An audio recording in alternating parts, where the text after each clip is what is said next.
Well, good morning again. Welcome to our study of the Gospel of John. We are continuing in this great book designed to help us believe that Jesus is the Christ, the Son of God. John is presenting extraordinary evidences, strong evidences, to back up that claim and to show us the truth of it. We're in chapter 9 this morning. I invite you to turn in your Bibles to John chapter 9, and Lord willing, we'll be able to cover all of this great chapter. In our outline of the Gospel of John, if you're following along in our study materials and the questions that we handed out, this is continuing in what we call the period of conflict, where every time it seems like Jesus presents some truth about himself or performs some sign, the Jews are objecting to it, and there's a mighty conflict, debates, and usually those conflicts actually end up in some attempt by the Jews to kill Christ. So it's a really serious time in the life of Christ. But through this time, we're seeing, again, a lot of really strong evidence that Jesus is who he claimed to be. In John 8, Jesus had claimed to be the light of the world, John 8 and verse 12. He also claimed to be the eternal God. He says, I am. Before Abraham was, I am, at the end of chapter 8.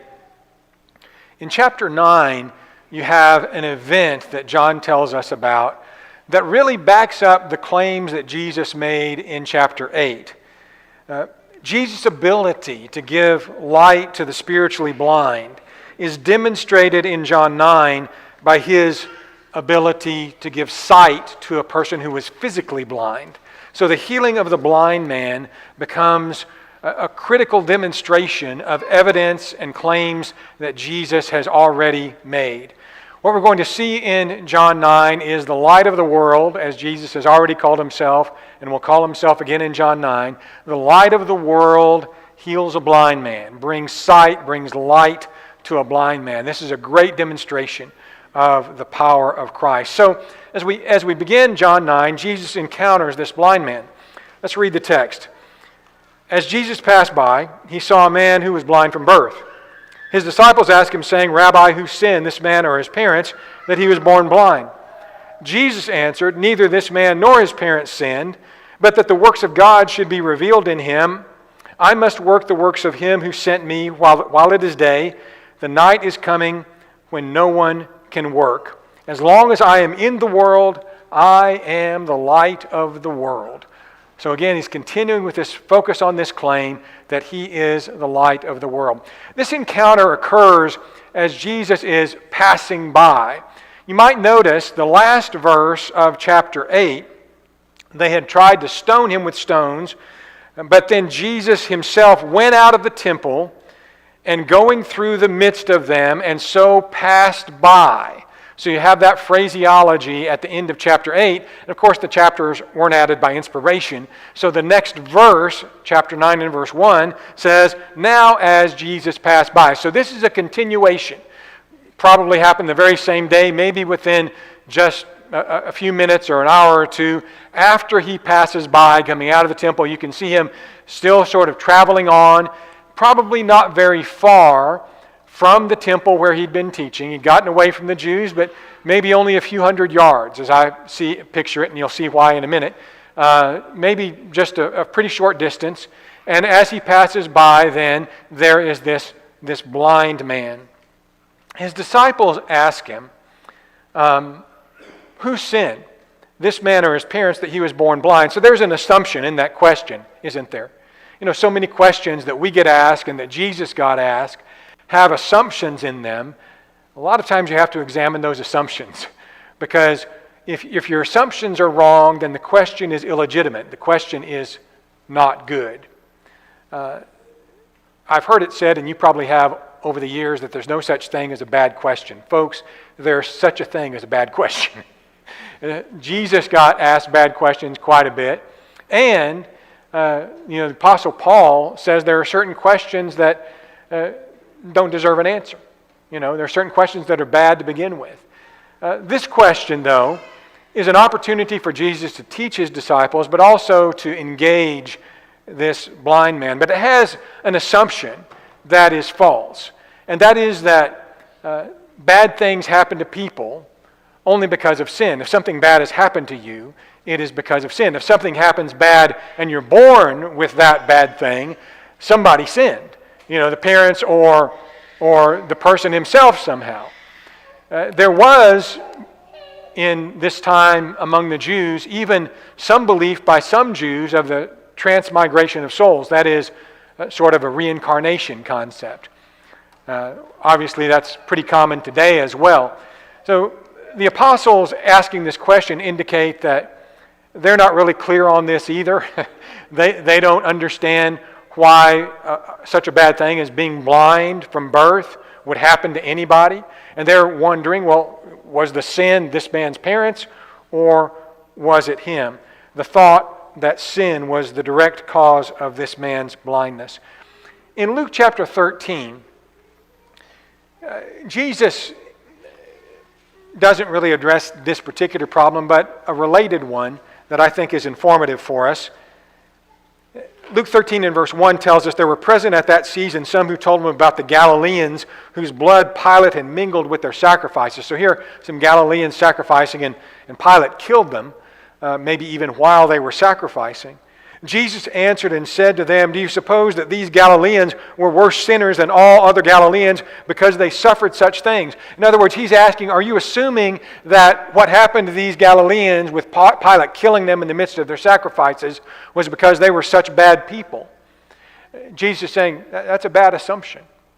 He goes on to ask, he says, I tell you no, but unless you repent, you'll all likewise perish. Those 18 on whom the Tower of Siloam fell and killed them, do you think that they were worse sinners than all other men because who dwelt in Jerusalem?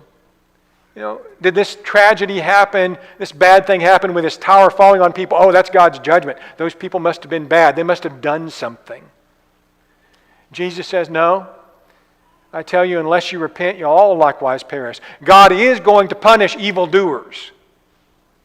But just because something happens bad in this life doesn't necessarily mean that that's the punishment.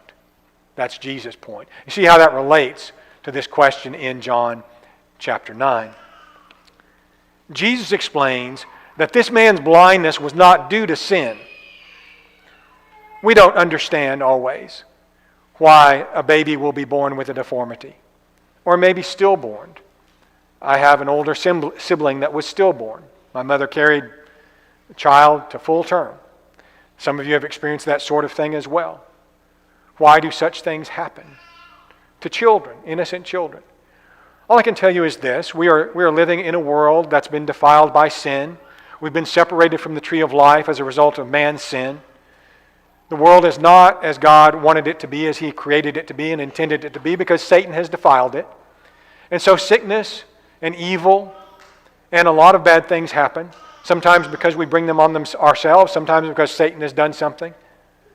We don't have all the answers to all of that.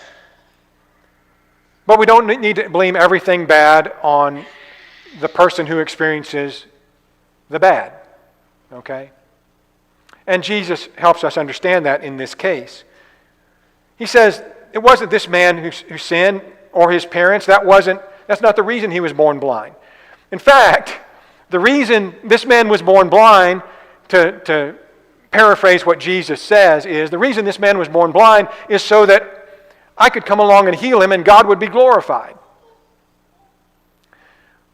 Many times a person has something bad happen to them, not to punish them.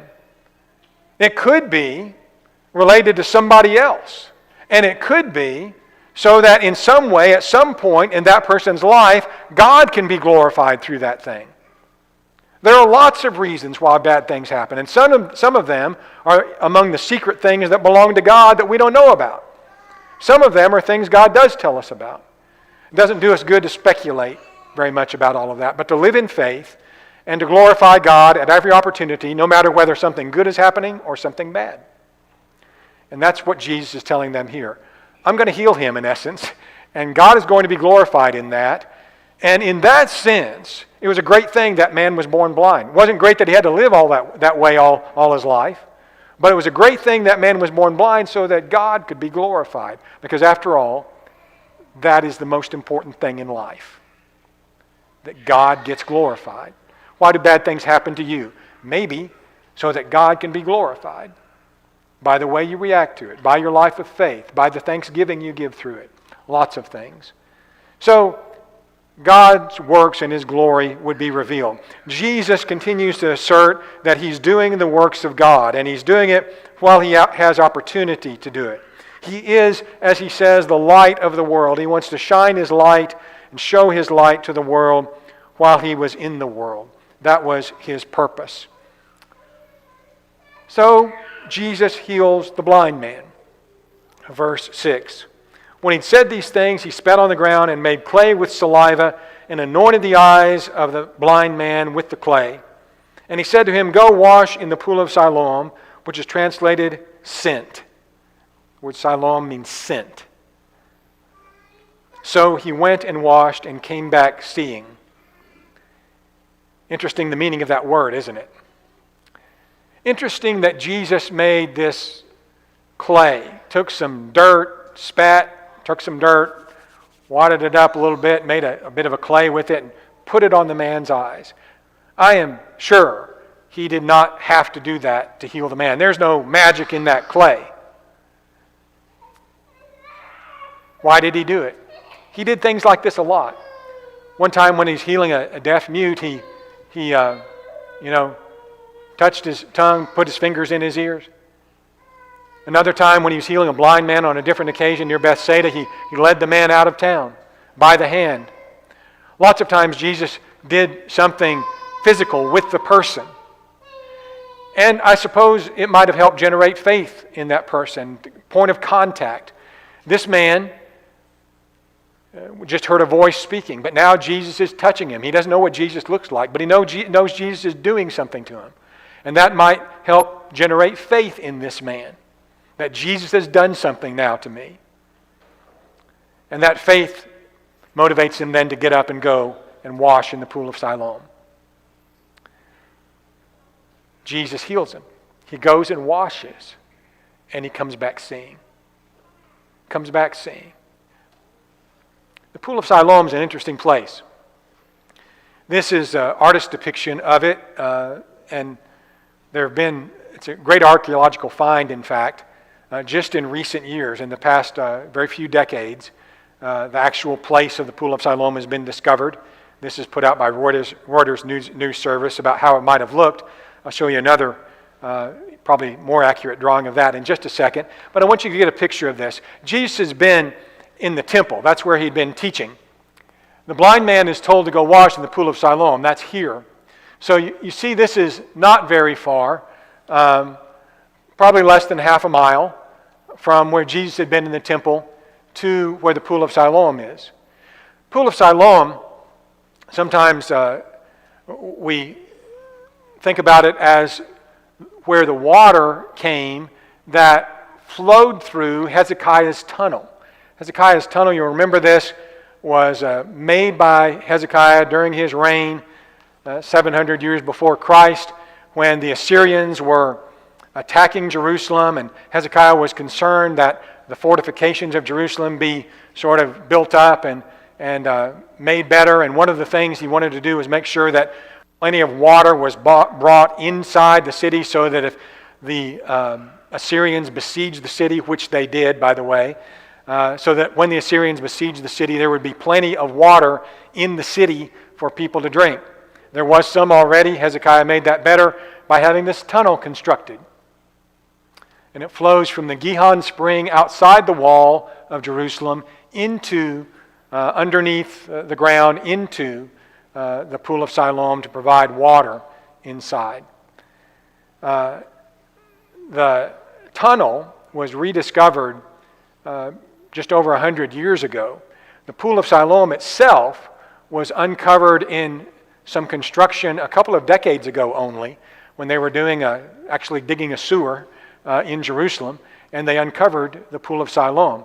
So this is me standing in the tunnel, in Hezekiah's tunnel a few years back. Got to walk through it, as I think I've shared with you all a couple of times. My legs are wet up above my knees from the water walking through the Hezekiah's tunnel. This is a mural that's there at the site that's been put up by archaeologists to give a good view of how that looked. It's this long pool with steps going down into it that had these porticos around it. It would have been pretty good size. These are some of the actual steps that have been uncovered. The pool is not there anymore. It's been covered over, but the steps and things around there have been uncovered to identify exactly where it was and the footprint of it. So here I am washing in the pool of Siloam. This is some of the actual water that comes from Hezekiah's tunnel. It empties into this place instead of the ancient pool of Siloam, so I was just sort of giving a demonstration of that. I don't see any better, still have to wear contacts, but nonetheless, you get the idea. So the blind man went and washed in the pool of Siloam, and now he comes back seeing. And when he does that, he doesn't encounter Jesus immediately, but some neighbors. And so we pick it up in verse 8. Therefore the neighbors and those who previously had seen that he was blind said, "Is this not he who sat and begged?" Some said, "This is he." Others said, "He is like him." He said, "I am he." Therefore they said, "How were your eyes opened?" He answered and said, "A man called Jesus made clay and anointed my eyes and said to me, 'Go to the pool of Siloam and wash.' So I went and washed, and I received my sight." They said to him, "Where is he?" He said, "I do not know." So here is the man's testimony to his neighbors. Understand, we're in a courtroom, right? We're listening to testimony. Here's the testimony about a miracle that was performed. Was this really the guy that had sat there all these years, who had been blind from birth, who needed healing? Was this that person? He is in fact the blind man who sat and begged. He says, "I am he." First of all, he identifies himself as that man. He tells how Jesus healed him. And in giving his testimony, no doubt convinces the neighbors that yes, this is actually me. So this testimony is presented. They don't know how they should take this, and so they bring him to the Pharisees. These may have been some of the same Pharisees, very likely, that Jesus had been in conflict with in chapter 8. You might remember, in the middle of chapter 8. So we come then to verse 13. And they brought him, who formerly was blind, to the Pharisees. It was the Sabbath day when Jesus made the clay and opened the eyes. A number of Jesus' miracles occur on the Sabbath day. We've made this point before. In fact, the miracle of healing the man at the pool of Bethesda, John 5, not very many weeks ago that we studied, also occurred on the Sabbath day. And it was that miracle that caused huge conflict between the Jews and Jesus because it was done on the Sabbath. And you might remember on that occasion, Jesus said, I'm doing the works of my Father. He's my Father. I'm His Son. And so they tried to kill Him then because He healed on the Sabbath and He made Himself equal with God. So that's when the real conflict started, and now it's continuing here. I'm convinced, that I've said this when we studied the John 5 miracle, healing of the man at the pool of Bethesda, that Jesus purposely is healing on the Sabbath. Not to cause controversy, but to bring this point of His claims to the forefront. He's not working as God. God performs miracles and heals people miraculously. As a man, Jesus isn't doing these things. He's doing these things as the Son of God, through God's power. God's working in doing these. It's not human effort that's causing these people to be healed. It's divine work. So Jesus is making the point every time He heals on the Sabbath that God is working here. He therefore must be God. That's kind of the point He's forcing them to think about. They don't want to think about that. They can't imagine and don't want to imagine, many of the leaders of the Jews, how He could be God and be yet in the flesh. The other thing to point out here, the Jews had challenged Jesus' testimony that He bore witness of himself. They challenged that in chapter 8 and verse 13. They challenged it in chapter 5 as well. Here you're going to see that they don't want testimony from anybody else either. They're going to have a bit of a trial here of the blind man. And we're going to see how they handle legitimate testimony. And it's not very flattering to them how they look at the evidence, how they refuse to accept valid evidence. I think we need to take close notice of that. The Pharisees had said to Jesus, you bear witness of yourself, your witness is not true. The Pharisees, on this occasion, asked the blind man, we're looking in verse 15 now. The Pharisees asked him again how he had received his sight, and he said to them, he put clay on my eyes, and I washed, and I see. Now that's testimony from a man who'd experienced something in front of people. He is a qualified witness in multiple ways, we'll see in a minute. Some of the Pharisees said, this man is not from God because he does not keep the Sabbath. So they're jumping ahead to judgment before they've even examined the evidence or considered it. Others said, how can a man who is a sinner do such signs? So there was a division among them. The Pharisees are divided. Some say that he's not from God because he keeps the Sabbath. Others, that his signs prove that he is not a sinner. How can a man who is a sinner do such signs? How indeed? That's what Jesus is trying to get them to think about. That's what he's trying to get them to see. These signs prove not only that he's not a sinner, but that God is with him. And prove every claim that he makes. If God is with him and he's making claims that God is this to me and God told me to say that, those claims have to be true if these miracles are worked through the power of God. But the Pharisees are divided. Let's just notice something here. Not every Pharisee was dishonest. Not every Pharisee was so hard-hearted that they would reject evidence.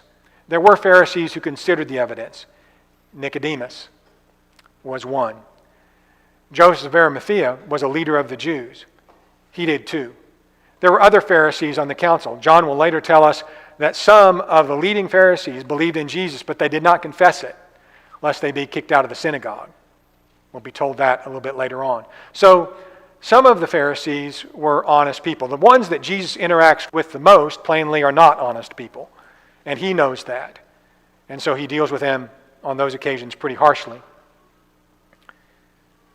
What does the blind man believe about this? What's his conclusion? Well, the blind man, they said to the blind man, what do you say about him because he opened your eyes? In other words, what's your conclusion? What's your testimony about who you think he is? Well, he's a prophet. God has got to be with him if he's doing these miracles. I know this was a miracle.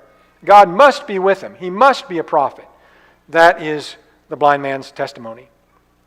But the Jews didn't believe that testimony. They didn't want that testimony. In fact, they didn't even really want the testimony as to whether or not this was really the blind man. So I got to thinking about this last week. One of the more amusing things, if you can think of this as being amusing, that happens in this whole section. The Jews did not believe concerning him that he had been blind. They don't believe he's blind. He said he was blind. The neighbor said, yeah, this is the guy. But they don't believe that. They did not believe that he had been blind and received his sight until they called the parents of him who had received his sight. Everybody, think about this for a minute. Most of the last chapter was spent talking about what? Talking about the paternity of the Jews and the paternity of Jesus. Right? Because paternity proves identity. Your parents define who you are. Jesus' Father is God. Parents of the Jews, the devil. Remember? That's what we talked about in the last class. Now, all of a sudden, after spending, half of the last chapter denying that paternity proved identity, in essence, the Jews rejected that concept in chapter 8. Now, probably some of the very same Jews are saying, okay, we're going to try to decide exactly who you are. We're going to call your parents. That'll let us know exactly who you are. The very principle that they had rejected and not paid any attention to throughout the last dialogue with Jesus, now is the thing that they're relying on to demonstrate this blind man's identity. So they call the parents. It's a fascinating turn of events to me. They ask them, saying, "Is this your son, who you say was born blind? How then does he now see?" His parents answered and said, "We know that this is our son, that he was born blind, but by what means he sees we do not know, or who opened his eyes we do not know. He is of age, ask him, he will speak for himself." His parents said these things because they feared the Jews, for the Jews had agreed already that if anyone confessed that he was Christ, he would be put out of the synagogue. Therefore his parents said, "He is of age, ask him."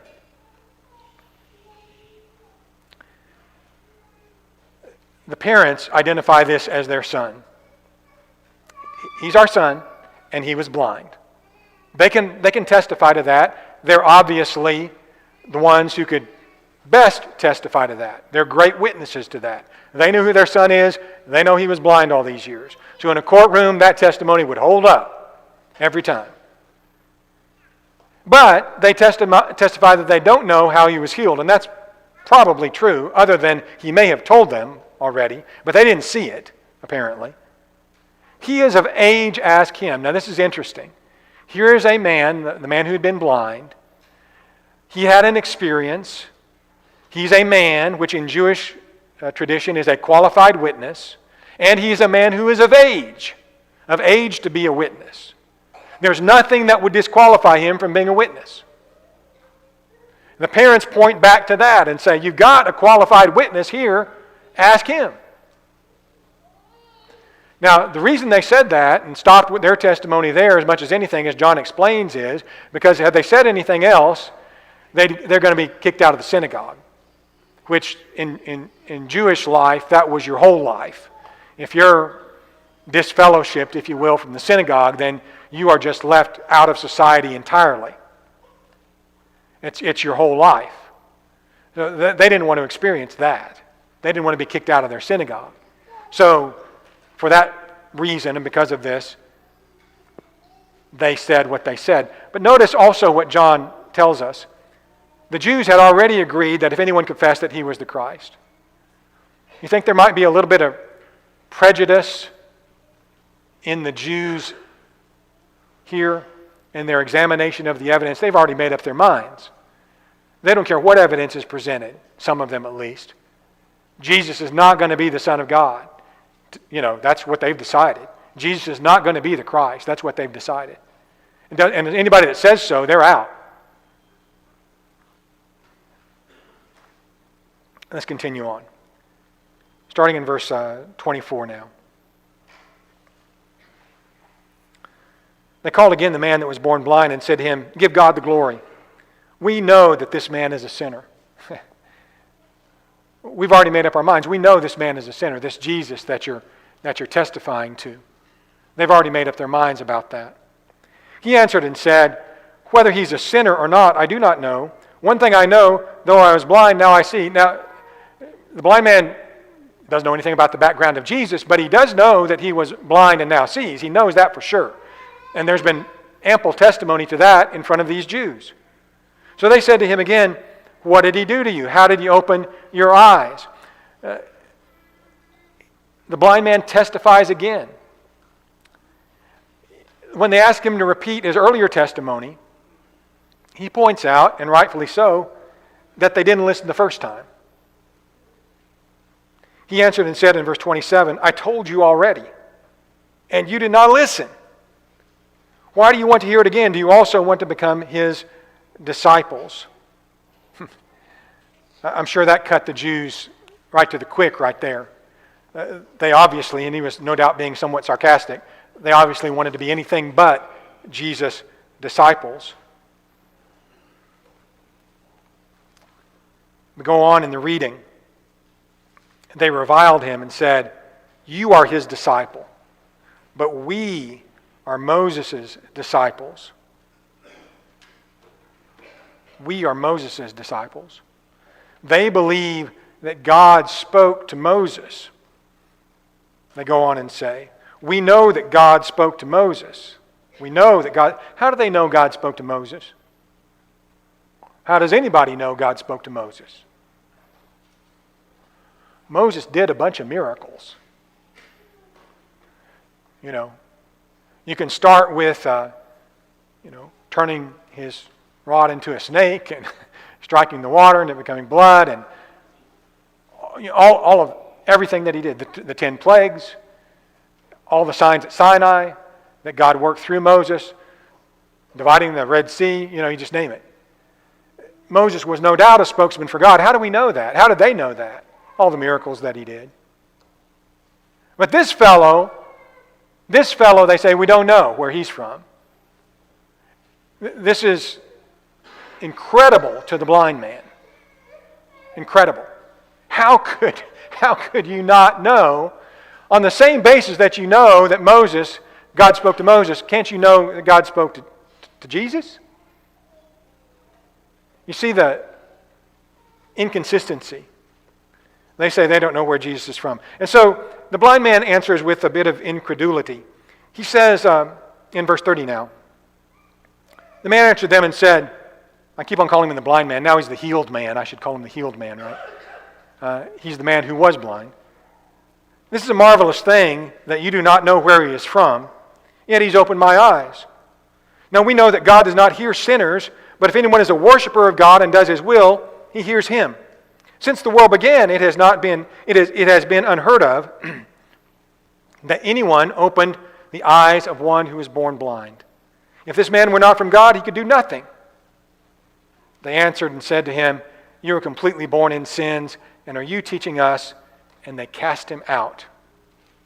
So the blind man, the man who was blind, the healed man, is amazed that the Pharisees don't know where Jesus is from. How could you not know? Something like this has never been done in the history of the world. And to the blind man, the most amazing miracle that could ever be done, to give him his sight. Been born blind and now being able to see clearly. The blind man in his argumentation, he makes a great witness, I think. If you ever want to witness, for the prosecution, you call the blind man. He knows how to testify. He says, first of all, we know that God does not hear sinners. Now, the Jewish leaders would have said that. A lot of people, in reading this text, we know the blind man's not inspired. The healed man's not inspired. And so a lot of people have discounted what he says here. But what he says here is true in a real sense. The Bible had repeatedly said that God is not much interested in listening to the pleas of sinners unless they're pleading for forgiveness because they've repented. He's interested in sinners repenting. But beyond that, God doesn't pay much attention to the prayers of sinners. And the Scriptures state this repeatedly, in fact. In Proverbs chapter 28 and verse 9, one who turns away his ear from hearing the law, even his prayer is an abomination. So you don't listen to God, he doesn't listen to you. That's what that text is saying. You've got other passages as well. In 1 Peter chapter 3 and verse 12, the eyes of the Lord are on the righteous and his ears are open to their prayers, but the face of the Lord is against those who do evil. You're not going to do right. It's no wonder God's not listening to you. His ears are attentive to the prayers of the righteous. You need to be a good person, a righteous person, a child of his, to call him Father. We could talk about that a long time. But this healed man is correct in this assertion. More importantly, it's an assertion that really would get to the Jews because they would have to, in their heart of hearts, agree with this. They know that God would not give miraculous power like this to a sinner. To one who was, by sinner, we don't just mean somebody who may have sinned, but somebody who's embroiled in sin and deception. They know that. Secondly, again, the blind man says, this is unheard of. And thirdly, if this man were not from God, he could do nothing. Nothing of this sort is the implication. He could do nothing like this if God had not sent him. The Pharisees react with pride and obstinance. They refuse to be taught by a man who they say was completely born in sins. Now again, they had not a biblical idea of this. You know, Ezekiel teaches us that the soul that sins, it shall die. The father shall not bear the iniquity of the son, nor the son bear the iniquity of the father. Ezekiel 18:20. So, they should have known that. But they still are dealing with this idea, well, if something bad has happened to you, you must have been born a sinner. You're born in sins anyway. For you to have been born blind, we don't have to listen to you. That's sort of their line of reasoning, I think. And so they cast him out. Literally threw him out is what that indicates. Just threw him out. Like a bouncer or something. You know, just bounced him out of there. And then what happens is Jesus finds the man. Got to remember there would have been a lot of people in this area of Jerusalem still at this time. A feast had just recently ended. Always a lot of people around the temple at this time. But Jesus finds this healed man. Let's pick up the reading in verse 35.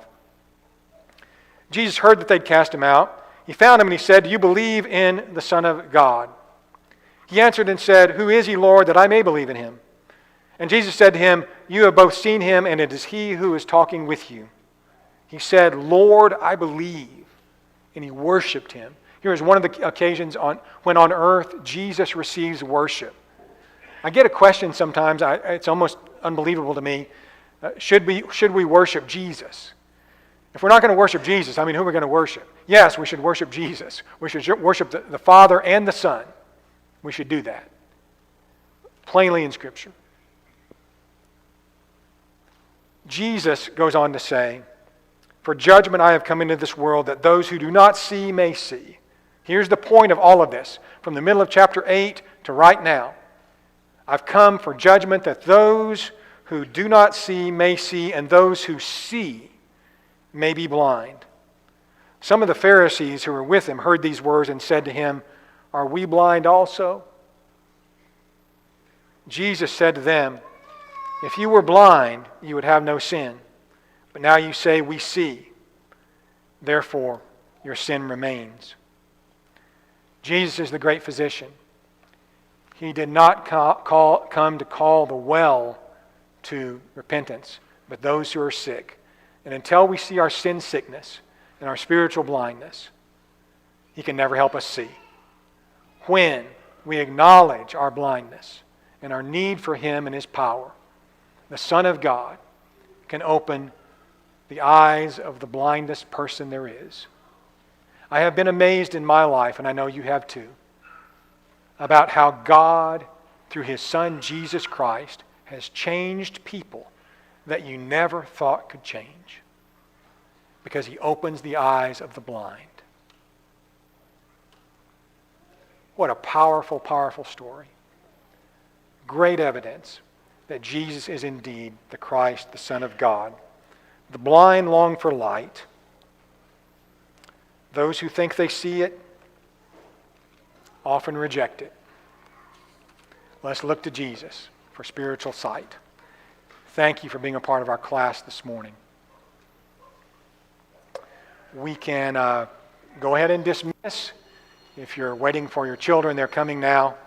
So it's great to be with you today.